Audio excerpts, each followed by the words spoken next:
안녕하십니까.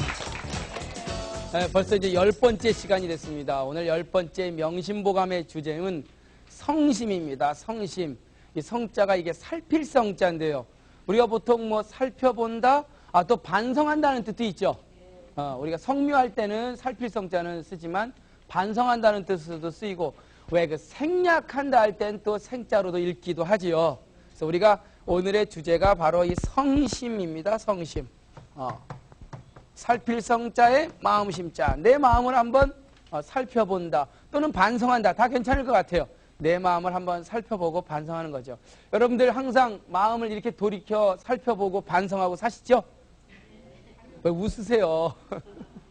쉽진 않아요. 너무나 복잡하게 하루를 마감하다 보니까 도대체 내 스스로를 돌아볼 여유도 없고 그냥 어떻게 보면 하루하루 그냥 이어가는 거지 그게 반성하는 삶이라고는 생각되지 않는 경우도 많아요. 그 왜 삼성정신이라고 있습니다. 이 세 가지를 갖고 자기를 한번 반성해보는 삼성정신.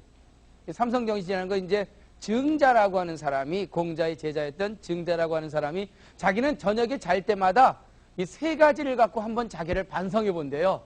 자, 여러분들하고 한번 어떻게 차이가 나는지 보세요. 첫 번째 증자가 반성하는 게 위인모이불충호와 위할 위자에 사람인자, 다른 사람을 위해서 뭐라고 하는 건 일을 도모하다. 오늘 어떤 일을 했단 말이죠. 다른 사람을 위해서. 그런 일을 했을 때 내가 불충호와 그에게 충성을 다했는가를 반성합니다. 이게 무슨 뜻이냐면 내가 오늘 어떤 사람을 위해서 어떤 일을 했어요. 근데 그때 내가 이 충이란 게 뭐예요? 진심을 다했냔 말이죠. 진심을. 그러니까 예를 들어서 선생님이면은 내가 오늘 학생들을 가르치면서 진심을 다했는가?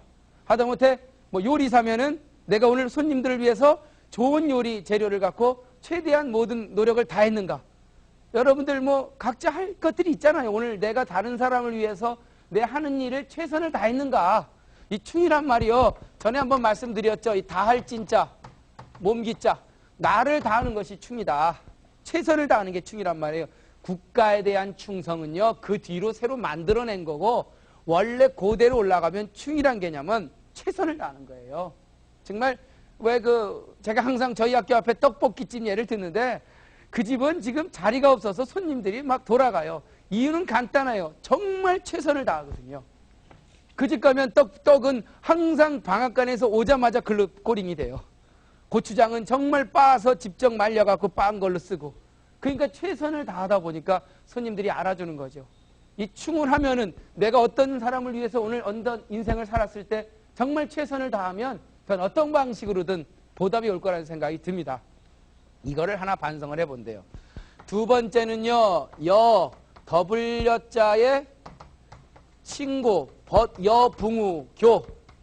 내가 오늘 나랑 같은 동료들과 친구들과 더불어 인간 교제를 할 적에 불신호와 이 어쩌고 저쩌고는 이제 부정의문문이죠. 신을 다하지 못했는가? 다시 말하면 정말 믿음으로써 친구들과 사귀었냐는 얘기죠. 여기서 친구라고 하는 건 단순히 무슨 그냥 그런 친구도 있지만은 내 동료 직장사에서 만났던 내 친구들, 나랑 같이 일을 하는 동업자들, 그들과 정말 신의를 지키면서 내 인생을 살았냔 말이죠. 이것이 증자가 얘기하는 두 번째 자기 인생 하루를 반성해 본 두 번째 항목입니다. 세 번째는요. 오늘 하루 전에 들은 것에 대해서 불스포와 완전히 내 몸으로 체득하진 못했는가? 무슨 뜻이에요? 전이란 거는 오늘 선생님한테 교육을 받던, 다른 사람을 보고 내 스스로 반성을 하던, 여간 다양한 재주와 기술을 익히던 내가 이를 완전히 내 것으로 만들었냔 말이죠. 오늘 집에 가서 한번 여러분들이 세 가지 갖고 반성해 보세요. 네? 난 오늘 정말 다른 사람을 위해서 일을 하며 내 인생의 모든 마음을 다했는가? 나는 친구와 더불어서 인생을 교제하며 믿음으로써 그에게 다해준가? 오늘 하루 전에 들은 거에 대해서 정말 철저하게 내 것으로 만들었는가? 이 세 가지를 반성하고 하루에 잠자리를 들었다라고 하는 증자의 삼성정신입니다. 삼성정신. 정말 이런 것들을 보면서 하루하루를 스스로 반성하고 내 마음을 돌이켜보는 그런 어떤 그 삶의 태도라고 하는 건 굉장히 중요하다는 생각이 듭니다. 자, 오늘 10번째 강의에서 이 성심, 내 마음을 어떻게 살피고 반성할 건가. 이제 그 부분을 좀 한번 집중적으로 들어가 보도록 하겠습니다. 자, 일단 뭐 좀 글을 읽으면서 들어가 보죠. 자, 같이 한번 경행록 운부터 읽어보도록 하겠습니다. 경행록 운. 기치 비상락이여든 수방 불치군이라. 중국어로요, 징싱루윈, 지취 페이창러. 지취가 아닙니다. 지취입니다. 예? 지취 페이창러. 쉬방 부처요. 예. 경행록에 이르기를 기치 비상락이 얻은 이미 기자의 취할 취자. 비상이란 말은 평상치 않은, 지금 대단한, 페이창하면 중국어로도 아주 굉장한 즐거움을 얻었거든. 자, 한번 하나하나 해석을 해보죠. 이게 이미 기자 아닙니까? 이미 기자. 그래서 이미 취 얻었어요. 뭘 얻었죠? 즐거움을 얻었는데 어떤 즐거움을 얻었어요? 비상한 즐거움을, 비상이란 말은 아주 평상치 않은, 그러니까 최고의 즐거움을 얻었어요. 가만히 있어봐. 그러면 그런 일이 뭐가 있죠? 최고의 즐거움을 얻었으면 로또 당첨된 거. 또 뭐 있어요? 페이창러, 최고의 즐거움. 또 뭐 있어요? 승진. 이사가 됐어요. 직장에서. 또 아니면 뭐 자식이 정말 공부 잘해서 정말 잘 됐어요. 이런 정말 최고의 즐거움이라고 하는 거 따져보면요, 인생에 있어서 페이창러, 비상한 즐거움이라는 게 몇 개 안 돼요. 다 따져보니까 한 10개밖에 안 되더라고요. 10개도 안 넘어요. 근데 어떤 분들은 당신의 비상한 즐거움이 뭡니까? 물어보니까 어떤 주부분이 그래요. 제 가장 큰 즐거움은요, 햇빛이 쨍쨍 나는 날 빨래 해갖고 빨래줄에 이불 말리고 빨래 거는 게 최고의 즐거움이라는 거예요. 제가 거기서 완전히 머리가 띵 했다는 거 아닙니까?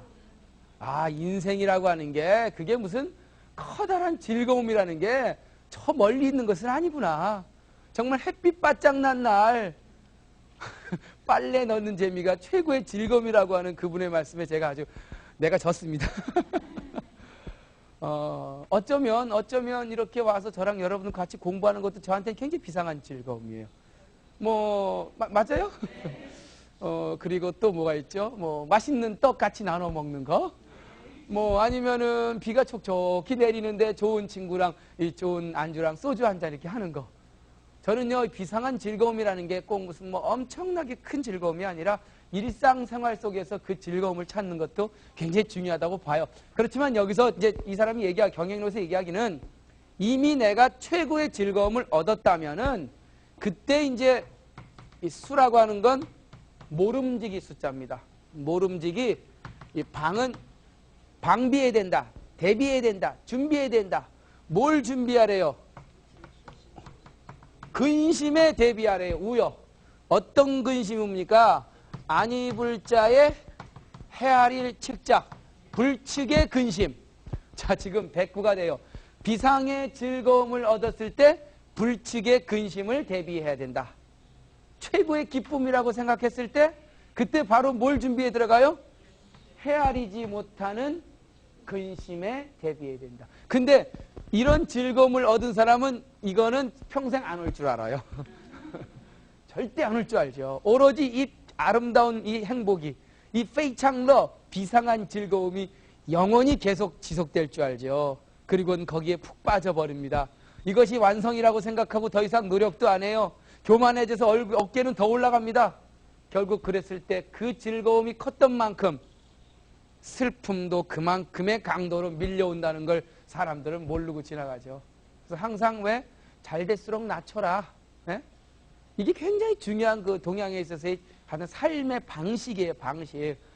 왜 있잖아요. 왜 유명한 누구 한신장군이 정말 공을 세워서 저 초나라의 제후가 돼갖고 그야말로 남쪽 지방의 최고의 그 영수가 되었는데 그 즐거움에 푹 빠지는 순간 나중에 어떻게 됩니까? 한순간에 이슬로 사라지죠. 그래서 일명 왜 뭐라 그러죠? 그걸 토사구팽이란 말 토사구팽. 한신이란 장군이 이 한신이 이 한나라의 장군으로서 이 한나라 건국하는데 가장 큰 도움을 줍니다. 그리고 남쪽 초나라의 제후로 발령을 받아서 내려가요. 그런데 자기는 그 즐거움이 이제 제후가 됐단 말이죠. 옛날엔 겁쟁이, 남의 가랭이 밑이나 지나갔던 그 천한 겁쟁이라고 생각했던 사람이 저 남쪽 초나라의 제후가 돼서 내려갔으니 얼마나 뿌듯했겠어요. 그 즐거움이 영원할 줄 알았죠. 그런데 가만히 중앙에서 보니까 저 밑에 놈이 세력이 점점 커지거든요. 그러니까 가만히 놔두면 본인한테 분명히 반기를 들 수 있을 거다라고 생각을 해서 서서히 올가미를 조아 들어갑니다. 그리고 결국은 이 한신을 탁 잡아들여요. 그때 한신이가 딱 하고 했던 얘기가 뭐예요? 날랜 토끼를 잡으니 그 토끼를 잡으려고 썼던 사냥개를 삶아 먹고 하늘에 나는 새를 잡으니 그 새를 잡으려고 썼던 화살을 쳐박아 놓고 적국을 갖다가 부수니 적국을 부수려고 사용했던 훌륭한 신하들을 잡아놓는구나. 나는 이제 모든 것이 끝났다. 나는 팽당하고 말겠다. 그 한마디로 얘기해서 그걸 뭐라 그래요? 이 토사구팽이라고 해요. 이 토끼 할 때 토자에 토끼가 죽으면 그 토끼를 잡으려고 썼던 개를 이 팽이란 거 뭡니까 이게? 삶을 팽자. 삶아 먹는다. 그래서 이 한신이란 말이 사람이 원래 이 말의 원문은 그거죠. 이 날랠 교자에 토끼 토자. 날랜 토끼가 죽으니 교토사 양구팽이요. 그 토끼를 잡으려고 썼던 그 개를 삶아 먹는구나. 이제 개가 필요 없어진 거죠.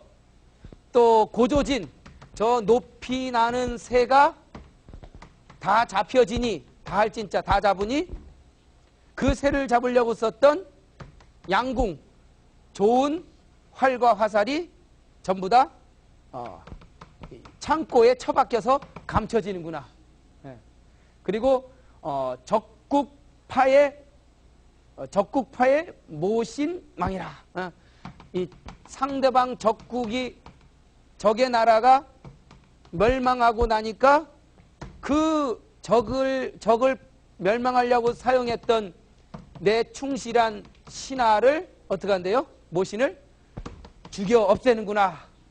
그러니 천하가 이미 안정돼 있으니 나는 진실로 이제 마지막 이 한신이 하는 말이 나자에 나는 정말 진실로 팽당하겠구나라고 하면서 스스로 자기 자신을 갖다 이렇게 뭐랄까 회고하는 얘기가 나옵니다. 그 한신이란 사람이 정말 최고의 즐거움이 온 뒤에는 결국 그에 상응하는 예측하지 못하는 슬픔이 기다리고 있다는 걸 알면은 그렇게 나서지는 않았을 거예요. 스스로 그 기쁨을 즐기려고 하기보다는 좀 낮췄을 겁니다. 이해 가시죠? 무슨 얘기지요? 예? 그래서 절대로 기쁨을 다 누리려 하지 마세요. 속으로는 기뻐해도 남한테 얘기하지 마세요. 그것이 밖으로 내뱉어지는 순간 상대방은 저 사람을 치기 시작합니다. 그러니까 좋은 일이 있다고 해서 기뻐할 일이 아니에요. 차라리 제후도 안 되고 팽도 안 되고 그냥 살면 더 나을 거 아니에요.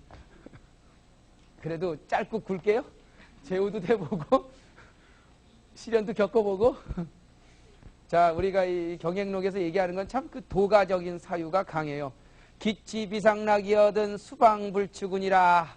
이미 최고의 즐거움을 당신이 얻었다면 그 이후로 일어나는 예측 못할 근심을 미리미리 준비하여 대비해야 된다.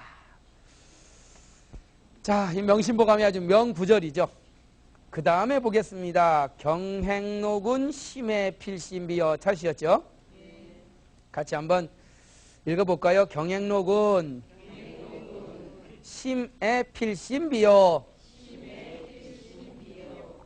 심예 필심회요. 심희 필심우요. 심장 필심망이니라. 징싱로윈相爱必相废，相遇必相回，相喜必信忧，相长必相亡。이것도 아까 얘기했던 비상한 즐거움과 예측 못할 근심과 대비돼서 같이 쓰는 말입니다. 자세히 보면 아마 느낌 오실 거예요. 경행록에 이르기를 심예 필심, 심의 필심비요. 여기서 애자가 무슨 애자입니까? 물론 사랑할 애자지만 여기서 한문에서는요, 아껴주다, 아낀다, 애착을 갖다, 뭐 이런 뜻으로 많이 씁니다. 그러니까 이 말 뜻대로 하면은 심의 필심비라. 이 심자는 깊을 심자죠. 매우. 애는 무슨 애자이게요? 어떤 대상에 대해서 애착을 가지면 가질수록 반드시 어떻게 된대요? 필심? 에? 비라는 말은 뭐예요? 비. 어떤 거에 대한 애착을 가지면 가질수록 반드시 그 대가가 치러져야 된다는 거예요. 이 비라는 게 왜 소비한다. 그러니까 뭐 골프 좋아하는 사람은요, 그 골프에 애착을 가지면 가질수록 그거에 대한 대가를 치러야 돼요. 무슨 대가요? 일요일 날 시간 나가야죠. 골프채 사는데 돈 들어야죠. 그만큼의 애착에 따른 하나의 대가를 치러야 되는 거죠. 그러니까 세상에 어떤 일이든 양면성을 갖고 있다는 얘기예요. 그러니까 어떤 사람들 보면 정말 애착을 가요. 자식에 대한 애착, 그게 강하면 강할수록 그만큼 자기 인생에 희생되는 게 있는 거예요.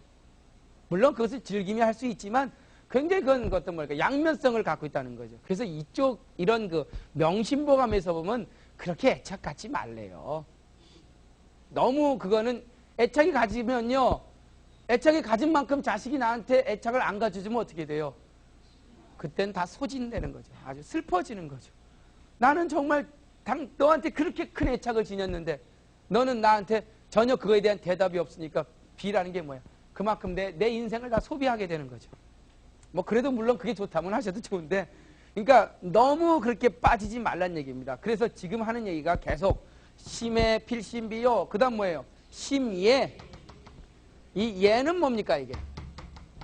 남한테 칭찬을 받는 것이 심하면 심할수록 반대급부로 모두 심해요. 예?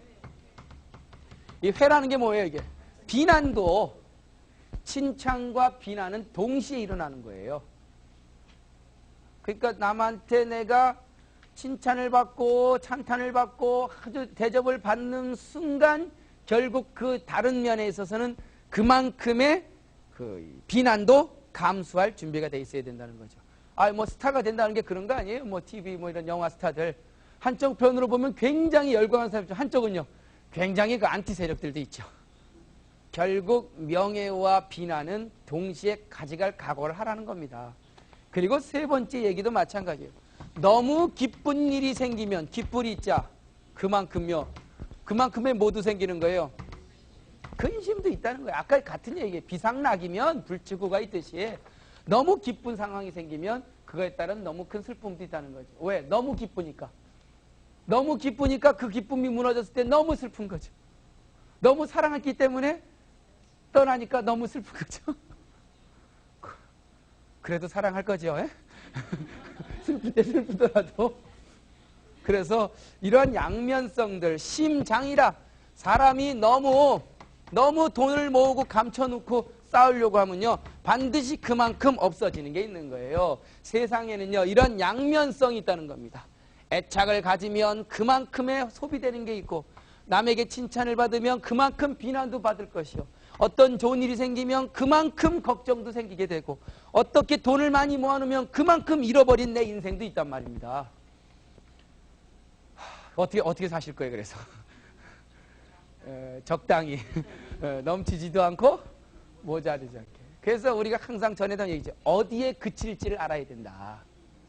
요만큼에 딱 그쳐야지 그 정지선 넘어가면 딱지 붙인단 말이에요.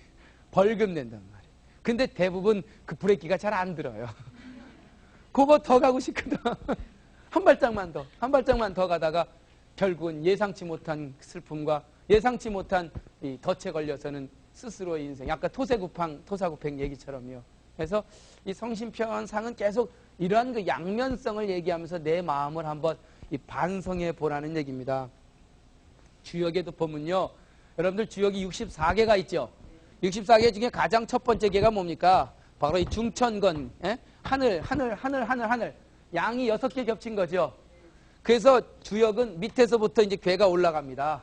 초년운세, 중년운세, 말년운세, 아침, 점심, 저녁 뭐 이렇게 이제 괴의 효사를 풀어대요.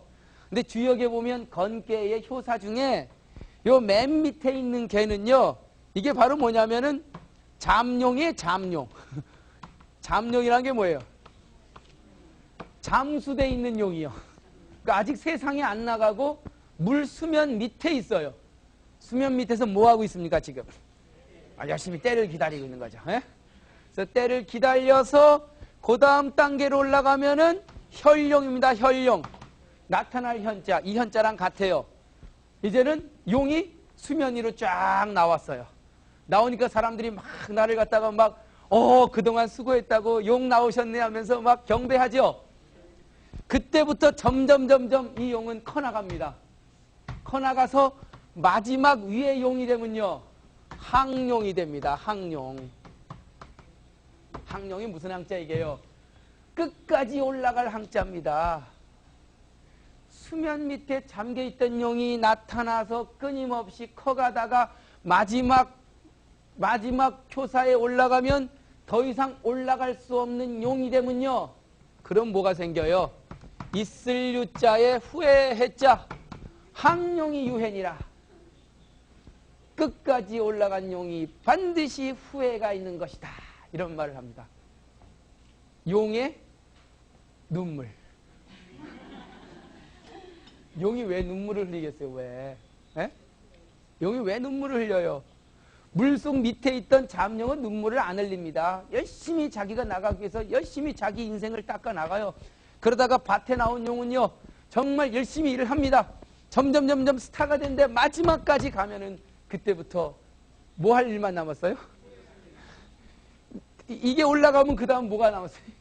이쪽 계열이 남은 거죠. 이쪽 B 계열이 남은 거죠.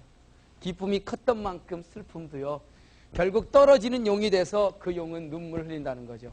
그래서 동양적인 처세의 방법 보면은 가장 높은 건 별로 안 좋아요. 어디가 좋아요? 바로 그 밑에 2등이 제일 좋아요. 2등이 절대로 1등 되는 거에 대해서 그렇게 긍정적이질 않아요. 그러니까 2등이라고 하는 게 뭐 자존심이 상할지 모르겠지만 항상 2등에 있으면 잘 안 보입니다. 하나의 방법이죠. 삶의 방법이죠. 지금 여기서 얘기하는 것도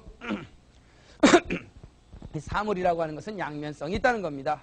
그래서 경행록에 이르기를 애착이 심하면 심할수록 그만큼 허비되는 것도 심한 것이요, 남의 칭찬이 심하면 심할수록 그만큼 비난도 심한 것이요, 기쁨이 크면 클수록 그만큼 슬픔도 큰 것이요, 돈을 모으고 감추는 것이 크면 클수록 그만큼 잃어버리는 것도 심한 것이다.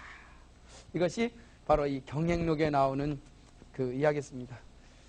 자, 그 다음에 계속 가보죠. 그 다음에 이게 오늘 우리 내일 아침 일을 누가 알리오라고 하는 오늘 강의 주제이기도 한데요. 한번 읽어보죠. 경행록은 명조지사를 방모에 불가피리요. 방모지사를 포시에 불가피리니라. 예, 같이 한번 중국어로요. 징싱루인 明朝之事宝木不可避宝木之事不是不可避. 조금 어렵네요. 그렇죠? 경행록에 이르기를 명조지사를 방모에 불가피리다. 명조지사라고 하는 건 우리가 명일이라고 보통 얘기를 하죠. 즉 다음날 아침에 벌어질 일, 그걸 명조지사라고 합니다. 내일 아침에 벌어질 일, 여러분들 다 알고 있죠? 어떤 일이 벌어질지? 방모에 불가피리란 말이 그거예요. 이 박자는 열불박자고요. 이 뭐라고 하는 건 날점을 못 짜죠. 그 전날 어스름하게 날이 저무는 그때만 해도 불가피리라. 반드시 라고 할 일이 세상엔 아무것도 없어요. 누가 알겠어요? 내일 아침에 어떤 일이 벌어질지. 근데 사람들은 끊임없이 난 내일 반드시 뭐 할 거래요. 네? 절대로요. 그 전날 어스름한 저녁 때도 내일 상황을 아무도 모른단 말이에요. 이게 이제 굉장히 그 동양적인 사유인 거죠. 아니 하다못해 박모지사도 오늘 저녁 어스름한 상황에서 벌어질 그러한 일도 포시에 불가피라. 이 포자란 말은, 이 포시란 말은 낮 오후 4시 전후 신시를 얘기합니다. 신시. 그러니까 간지로 따지면. 그래서 낮 오후 4시쯤에도 불가필이니라. 절대로 그날 저녁에 벌어질 일에 대해서 기필 거라고 할 수 없다는 얘기죠. 자, 지금 다시 보면은 내일 아침에 벌어질 일, 그 전날 어스름한 저녁도 예측할 수 없고, 오늘 어스름한 저녁 때 벌어질 일을 헌한 대낮에도 반드시라고 할 수 없다. 그러니 인생이라고 하는 건 반드시란 말 쓰지 맙시다. 그러니까 우리 만나서 야 우리 나중에 반드시 술 먹자 이런 말 하지 마요. 오늘 안 먹을 거면 아무 얘기 하지 마. 나중에 꼭 보자. 보장 있어요? 꼭 본다는? 그러니까 하루하루 지금이 최선이라고 생각. 지금 보는 게 마지막이라고 생각하잔 말이에요. 집에서 식구들이며 형제들이며 친구들이며 지금이 마지막이라고 생각하면 지금의 최선을 다하는 거죠. 오늘 저녁에 보자. 뭐 내일 아침에 보자. 본다는 사람 치고 보는 사람도 없어요. 그냥 습관적으로 나중에 꼭 보자. 나중에 혼자 많이 보란 말이죠. 저는 그래서 이 얘기를 보면서 이 얘기를 왜 썼을까 이렇게 고민을 해보면 그래 내일 아침 아니 오늘 저녁에 벌어질 일도 모르는데 순간순간 이 시간이 정말 마지막이라고 생각하고 최선을 다하며 사는 인생 이것이 가장 아름다운 인생의 방법이 아닐까 뭐 그런 생각을 해봅니다. 그러니까 뭐 10년 후 뭐 20년 후 어머니 조금만 기다리세요. 제가 나중에 효도해 드릴게요. 뭐 글쎄요 뭐 그때까지 남아 계실지 모르겠어. 나중에 내가 뭐 돈 벌어서 호강시켜 준다는데 인생이라고 하는 건 지금이 가장 중요한 때가 아닌가 싶습니다. 그래서 이걸 보면서 전 그런 생각을 해봐요. 같이 한번 보세요. 경행록에 이르기를 내일 아침 벌어질 일에 대해서 그 전날 어스름한 저녁 때 반드시라고 할 수 없고 오늘 어스름한 저녁에 벌어질 일에 대해서 오후 낮 4시 전후한 신시에 반드시라고 할 수가 없는 것이다. 참 좋은 말이네요. 그 다음에 천유불측풍우란 말 같이 한번 읽어볼게요. 천유불측풍우하고 인유조석화복이니라. 티엔요 부처방위人有潮汐祸福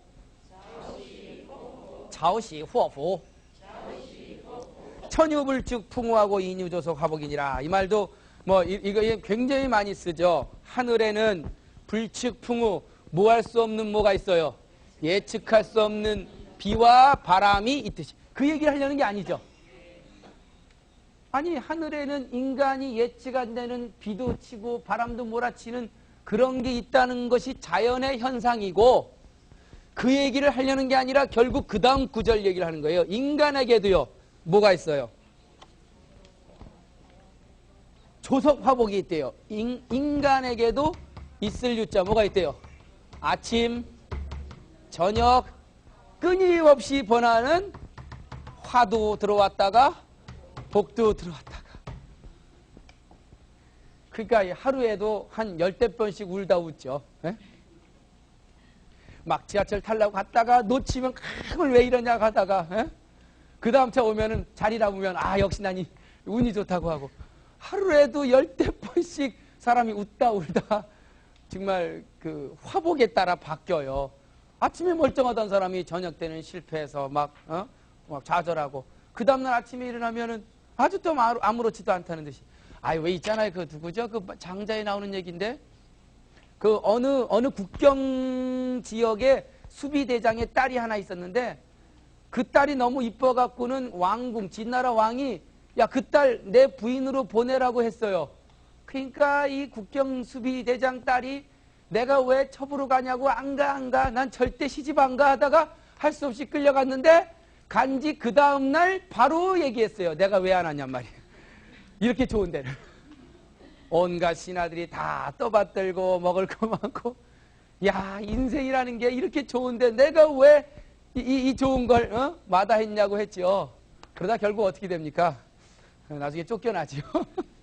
이 예측할 수 없는 화복이 있는 거예요, 세상은요. 역시 지금 우리 줄거리가, 성신편의 줄거리가 대충 정해집니다. 그래서 항상 예측할 수 없는 재앙과 복이 있기 때문에 현장에 나가기 전에 미리미리 준비해라, 이런 말을 많이 합니다. 그래서 왜 히딩크라는 사람 알죠, 여러분들? 히딩크가 왜 그 월드컵 축구팀을 인솔하면서 스페인전에서 우리가 승부차기를 이겼죠. 그 전날 저녁에 숙소에서 선수들 모아놓고 승부차기 연습시켰다는 거 아니에요. 예측을 한 거죠. 내일 스페인전에서 이러이러하게 해서 비등한 실력이기 때문에 승부차기로 결정이 날 거다. 그러니 전날 한 번이라도 더 승부차기를 해보고 나가는 게 그 현장 상황이 변했을 때 훨씬 더 대안이 될 거다. 결국 그게 적중해서 똑같은 상황이 벌어져도 전혀 예측 못하고 나온 사람과 한 번이라도 예측하고 볼이라도 차고 나온 사람의 차이는 엄청납니다. IMF 상황이 그랬다는 거 아니에요.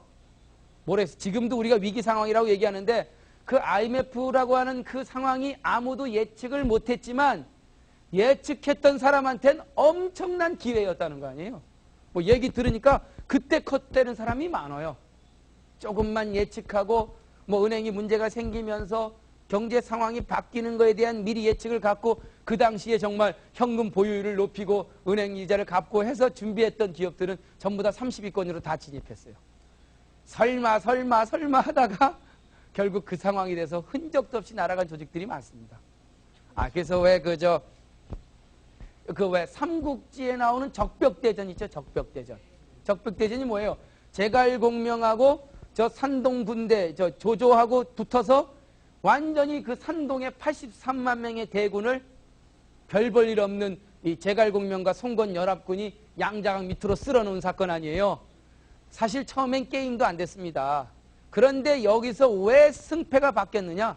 바로 미리 예측했다는 거예요. 여러분들 잘 아시는 뭐예요? 무슨 바람이요? 동남풍이요, 동남풍. 적벽대전이 벌어지는 그곳이 원래는 편서풍이 부는 데래요. 편서풍. 양자강이 이렇게 있으면 편서풍이 부는데 이쪽으로 부는 거죠. 근데 9월달 어느 날이 되면 그 바람이 어떻게 바뀌어요? 동남풍으로 바뀌는 거예요. 그거를 제갈공명은 미리 예측하고 현장에 나간 거죠. 그런데 조조는요, 저 위나라 저 산동성 군대 83만 명의 대군을 이끌고 남쪽으로 남하하면서 설마 우리 군대를 당할 자가 누굴 거냐라고는 아주 위풍당당하게 쓸어 내려갔어요. 객관적으로 보면은 정말 83만 명의 그 조조 차오차오 군대를 당할 재간이 없었죠. 그렇지만 제갈공명은 동남풍을 예측했고, 그리고 9월달 어느 날이 되는 순간 현장에서 둘이 만났어요. 동남풍으로 바뀐다고 생각했던 이 제갈공명은 화공계와 연안계를 사용해서 그 83만 명의 대군을 그냥 줄로 꽁꽁 묶어놓게 만들고 완전히 불을 질러서는 양자강 밑으로 다 그냥 쓸어들게 만들잖아요. 그 어마어마한 그 적벽대전의 가장 중요한 코드는 날씨 코드였고, 결국 그 날씨 코드를 예측했느냐 예측하지 못하고 나갔냐가 결국 그 조직의 생사가 엇갈리게 됐다는 거죠. 여러분들 다 예측하고 계십니까? 앞으로 은행 상황이 어떻게, 한국 경제 다 예측하고 사세요? 뭐 예측하고 살아요 그냥. 지금 이대로 살다 말래요. 글쎄요, 뭐 개인이라면 모르겠지만 그래도 집안을 책임지고 조직을 책임진 사람들은 끊임없이 분석을 해야 돼요. 얼마 전에 제가 철강업계에 특강을 나갔는데 다들 난리가 났어요. 왜냐 그러니까 앞으로 뭐 2004년 이후부터는 정말 이 철강 그 관세가 철폐가 돼갖고 중국의 싼 철강 재료가 들어올 수도 있고 품귀 현상이 일어날 수 있다는 거예요. 그러면서 미리미리 대책을 세워야 된다고 얘기를 했는데 실제로 요 근래부터 완전히 철강 파동이 예상되면서 지금 뭐 난리도 아니죠. 철강 값이 올라가면서 얼마 전에는 자동차 뭐 배 만드는 코스트가 그냥 같이 올라간 거예요. 거기에 반영이 되니까. 그거 미리 예측만 해갖고 어느 철광 그 수입 루트만 잡아놨어도 떼돈 벌었어요. 미리 예측만 해서 30% 정도 이익을 엄청 볼 수 있다. 뭐 어느 분이 그런 얘기를 하시더라고요. 그러니까 뭐 조그만 조직이든 큰 조직이든 어떤 조직을 이끌어나가는 리더든 이런 예측이 굉장히 중요할 것 같아요. 그래서 지금 여기 뭐 얘기는 하고 있는 건 같이 한번 보세요. 천유불측 풍부하고 그래요. 하늘에는 예측할 수 없는 비와 바람이 있고 사람에게는 아침과 저녁으로 끊임없이 바뀌는 화와 복이 있다. 그러니 미리미리 예측하고 그거를 대비하는 것도 상당히 중요한 삶의 방식이다라고 이제 해석을 하면 될 것 같습니다. 그 다음에 우리 이제 유복막향진이라는 구사성을 한번 들어보죠. 같이 한번 읽어볼까요? 유복막향진하라. 복진신빈궁이요. 유세막사진하라. 세진원상봉이니라. 복해상자석하고 세해상자공하라. 인생교여치는 유시다무종이니라. 이건 조금 기니까 중국어는 생략하도록 하겠습니다. 자, 유복막향진하라. 이 성심편에 이제 대부분의 주제하고 이제 맞아 떨어지고 있어요. 있을 유자의 복복자.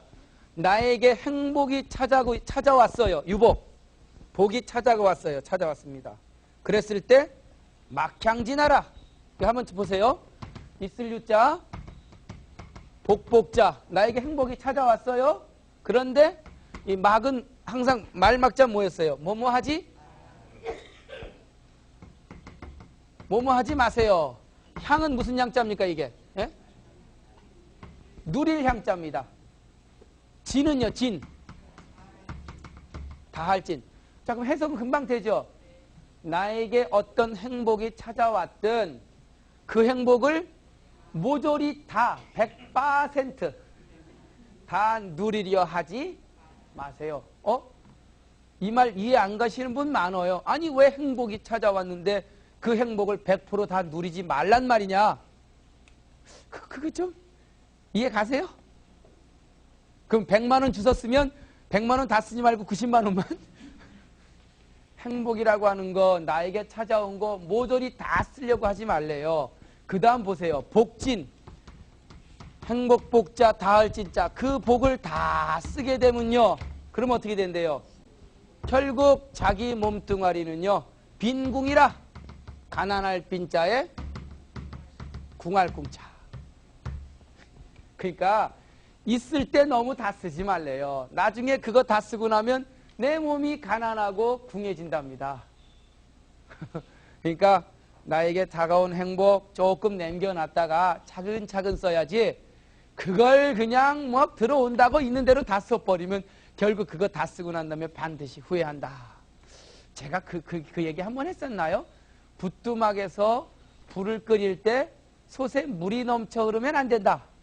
그 얘기 한번 했었나요? 네? 아니 뭡니까? 뭐죠? 솥에서 물 끓일 때 소죽 써보셨죠? 네? 그러면 막 솥에 막 물이 펄펄 넘쳐 흘러요. 그거 그렇게 끓이는 사람 가장 못 끓이는 사람이에요.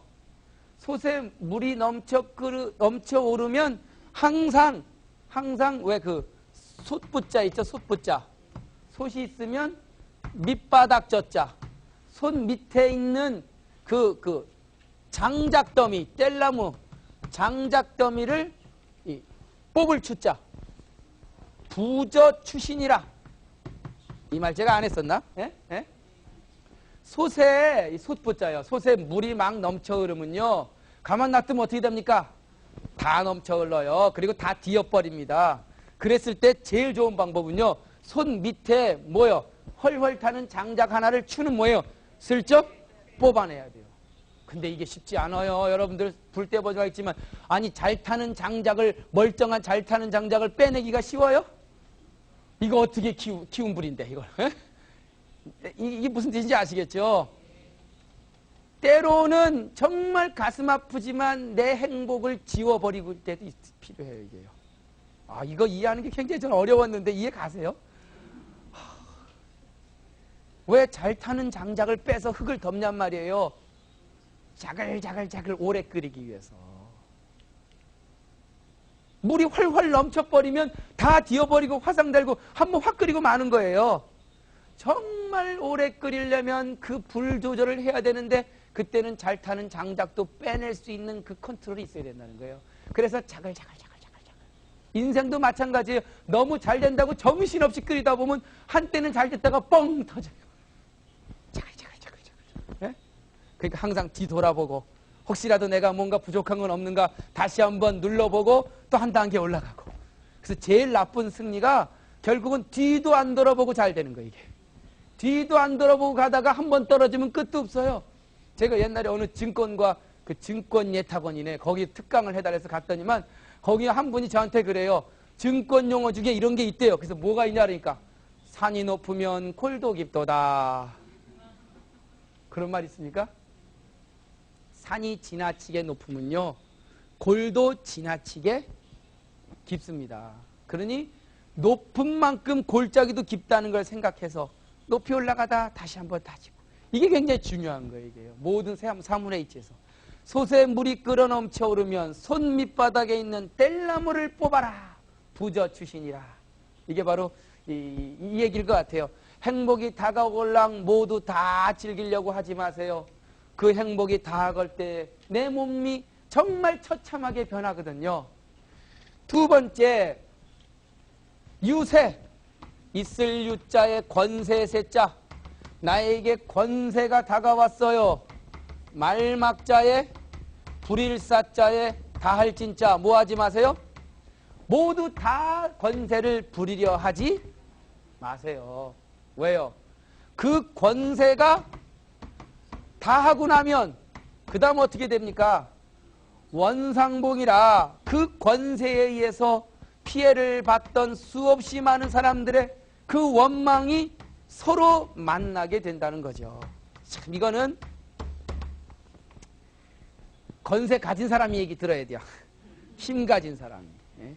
누구를 억누를 수 있는 힘, 정말 정부 고위층 관료들, 정말 세력이 있어서 갑작스럽게 출세한 사람들이 꼭 이 얘기는 들어요. 그 권세 다 쓰지 마세요. 그 권세 다 쓰고 나면 당신 반드시 그 권세에 의해서 피해본 사람들이 당신 가만 안 놔둡니다. 어휴, 이거는 우리는 상관없으니까 그냥 지나가도 돼요. 뭐 권세 뭐 여러분들이 뭐 동네 반장이나 이장은 해보셨겠죠? 그거 빼놓고는 뭐. 그 다음에 그래서 복해요. 아 행복함이요. 그 행복이 올 때 항상 자석하라. 스스로 안타깝게 생각해야 됩니다. 복이 왔다고 즐겁다고 생각하면 안 돼. 항상 애석하게. 이놈의 복이 나한테 왜 왔디야? 잠시 한 발짝 물러나서 볼 줄 아는. 아 세요. 아 권세요. 상자공하라. 권세가 나에게 다가왔을 때 항상 스스로 나를 낮추고 공손하라. 권세 있다고 어깨에 힘주고 교만하면요 반드시 그 대가를 받는답니다. 인생 교여치는 사람의 인생 살면서 교는 뭡니까? 교만함과 그리고 치는요 사치요 사치스러움. 이 교만함과 사치스러움은 유시다무종이니라. 있을 유자 처음 시자. 처음은 있으되 많을 따자 없을 무자 끝종자. 끝이 없는 경우가 많으니라. 네? 처음은 있으되 끝이 없는 경우가 많다. 뭐가요? 교만함과 사치. 내가 권세가 있다 그래서, 내가 돈이 많다 그래서 그 권세를 다 부려서 교만하고, 그리고 내가 돈이 있다 그래서 사치스러운 거, 처음엔 잘 나갈지 모르겠지만 반드시 끝이 안 좋은 경우가 많대요. 전 이걸 보면서 내 마음을 다스리라고 하는 이 성심편의 이야기 주제가 이제 느낌이 좀 들어옵니다. 세상은 정말 양면성을 가졌다는 거죠. 내가 권세가 있을 때, 내가 복이 있을 때 항상 조금 낮추란 얘기죠. 그 권세 다 쓰지 말고 그 행복 다 누리려 하지 마라. 교만하고 사치스러울 때 당신은 반드시 끝이 안 좋을 거다라고 하는 아주 엄중한 인생의 그 경고로 받아들여집니다. 자, 한번 읽을 테니까 여러분들 한번 쭉 한번 느낌을 갖고 생각을 해보도록 하죠. 경행록은 기치 비상락이 얻은 수방불축운이라.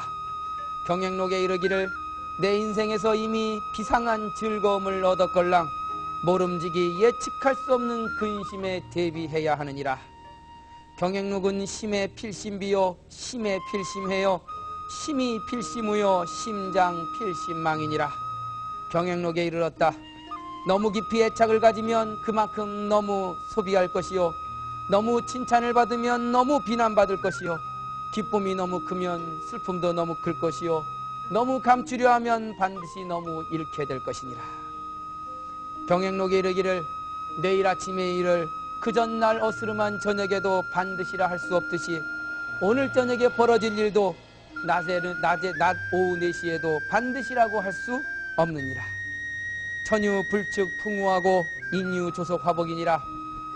저 하늘에 예측할 수 없는 비바람이 있듯이 인간에게도 아침 저녁으로 뒤바뀌는 재앙과 복이 있느니라.